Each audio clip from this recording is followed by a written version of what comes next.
दोस्तों नमस्कार, स्वागत है आप सभी का। एक बार फिर से आई चलते हैं राजस्थान सुबह की ताजा खबरों की ओर। लेकिन उससे पहले अगर आपने अभी तक इस चैनल को सब्सक्राइब नहीं करो, सब्सक्राइब कर लें, जिससे कि आपको राजस्थान सुबह की ताजा खबर रोजाना मिलती रहे। पहली बड़ी खबर, हनुमान बेनीवाल का सचिन पायलट को लेकर बड़ा बयान। कहा कि अब राजस्थान में खुलकर सामने आना चाहिए। आरएलपी सुप्रीमो जोधपुर दौरे पर हैं और इस दौरान उन्होंने राजस्थान में जारी सियासी घटनाक्रम को देखते हुए बड़ा बयान दिया। दरअसल नागौर के सांसद हनुमान बेनीवाल ने राजस्थान कांग्रेस के दिग्गज नेता सचिन पायलट को लेकर बड़ा बयान दिया और हनुमान बेनीवाल ने कहा कि अब सचिन पायलट को खुलकर सामने आना चाहिए। और इस दौरान हनुमान बेनीवाल ने सीएम अशोक गहलोत पर भी निशाना साधा। बीजेपी को भी टारगेट करते हुए कहा कि भाजपा कांग्रेस को राजस्थान की चिंता नहीं है। साथ ही मित्तल के खिलाफ एसीबी कार्रवाई मामले पर बेनीवाल ने कहा कि मामले की सीबीआई जांच होनी ही चाहिए। हल्को राज्य के बिजली कर्मचारियों को शहीद स्मारक पर हल्ला बोल प्रोटेस्ट, इंटर डिस्कॉम ट्रांसफार्मर नीति बनाने की मांग की गई है। बिजली कर्मचारियों अधिकारियों ने शहीद स्मारक पर धरना दिया और हल्ला बोल में पुरानी पेंशन योजना ओपीएस को लागू करने की मांग को लेकर प्रदेश भर में प्रोटेस्ट किया गया। अंतर योजना स्थानांतरण नीति बनाने, तकनीकी सहायक पर पदनाम परिवर्तन, कनिष्ठ लिपिक पद पर कर्मचारियों की प्राथमिकता पदोन्नति, कनिष्ठ अभियंता को ग्रेड पे 4800 करने का विरोध किया गया। और राजस्थान विद्युत कर्मचारी अभियंता अधिकारी संयुक्त संघर्ष समिति के बैनर तले सैकड़ों बिजली कर्मचारियों अधिकारियों ने शहीद स्मारक पर प्रोटेस्ट किया। राज्य में सचिन पायलट को सीएम बनाने की फिर से उठी मांग। मंत्री राजेंद्र गुढ़ा ने कहा कि पायलट के साथ हो रहा अन्याय। राजस्थान विधानसभा चुनाव के पहले कई जिलों की यात्रा कर रहे कांग्रेस के नेता एवं टोंक के विधायक सचिन पायलट झुंझुनू पहुंचे हैं और उदयपुर बाटी क्षेत्र में गहलोत सरकार के मंत्री राजेंद्र सिंह गुढ़ा के पैतृक गांव में आयोजित किसान सम्मेलन में पायलट को सीएम बनाने की पुरजोर मांग उठ रही है। सरकार के मंत्री विधायकों ने भी पायलट के समर्थन में हुंकार भरी है। हजारों लोगों की मौजूदगी में आयोजित जनसभा में प्रदेश के सैनिक कल्याण मंत्री राजेंद्र गुढ़ा ने सचिन पायलट को सीएम बनाने की मांग उठाई है। रामायण और महाभारत के उदाहरण देकर मंत्री राजेंद्र गुढ़ा ने कहा कि पायलट के साथ अन्याय हुआ है। कटाक्ष करते हुए सवाल किया कि 200 सीटों में से 21 सीट लाए वो सम्मानित और 21 को 200 बना दे वो निकम्मा कैसे हो सकता है। राष्ट्रीय लोकतांत्रिक पार्टी के नेता और नागौर के सांसद हनुमान बेनीवाल ने प्रदेश की कांग्रेस सरकार पर बजरी माफिया को संरक्षण देने का बड़ा आरोप लगाया।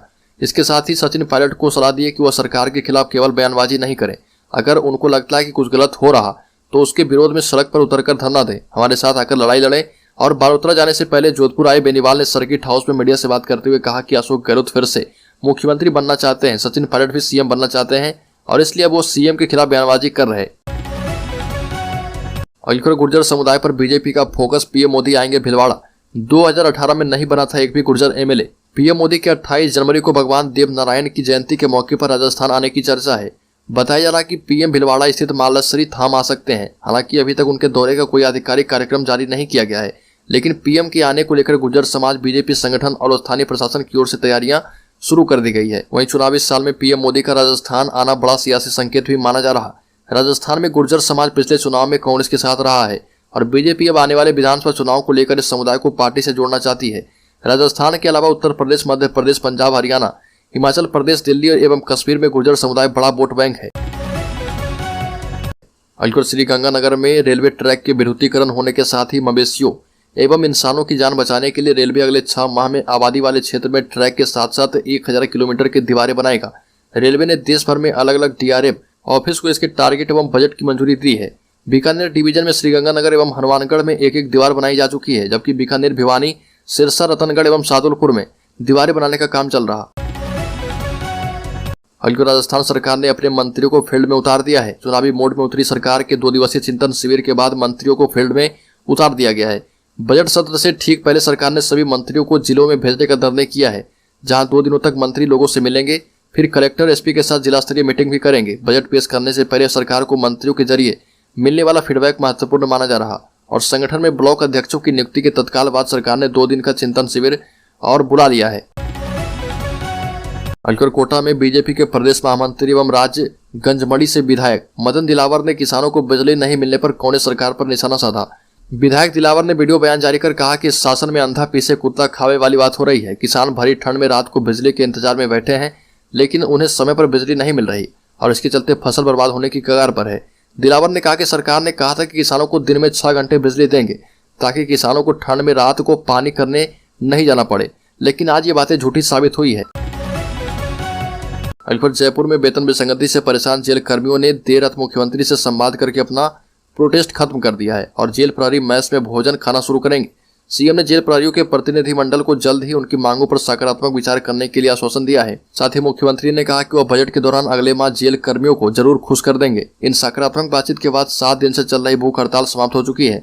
अपनी मांगों को लेकर जेल कर्मियों ने 13 जनवरी से राजस्थान के 125 से भी ज्यादा जेलों में मैच बहिष्कार किया था।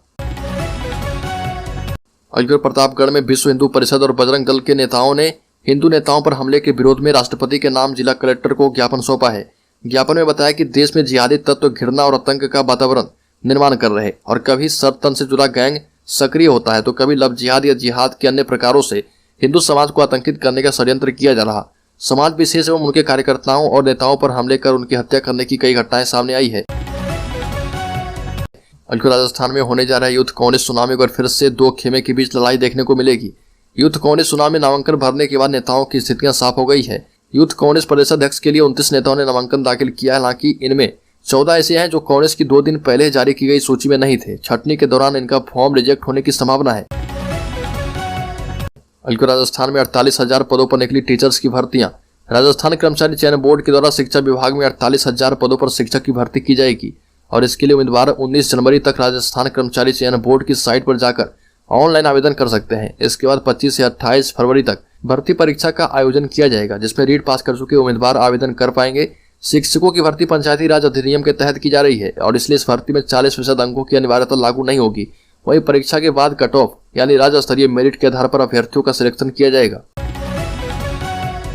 अलीगढ़ पेपर लीक करने वाले जेल से निकलते ही फिर से गिरफ्तार। सीनियर टीचर भर्ती पेपर लीक मामले में 23 दिन बाद जमानत पर जेल से बाहर आए सुरेश बिश्नोई और पिता राम साहू को उदयपुर पुलिस ने फिर से गिरफ्तार कर लिया है। इस बार सुखेर थाना पुलिस ने इन्हें गिरफ्तार किया है। कोर्ट ने दोनों को 25 जनवरी तक रिमांड पर भेज दिया है। इधर दोनों आरोपियों ने पुलिस और जांच अधिकारी पर सवाल उठाए हैं।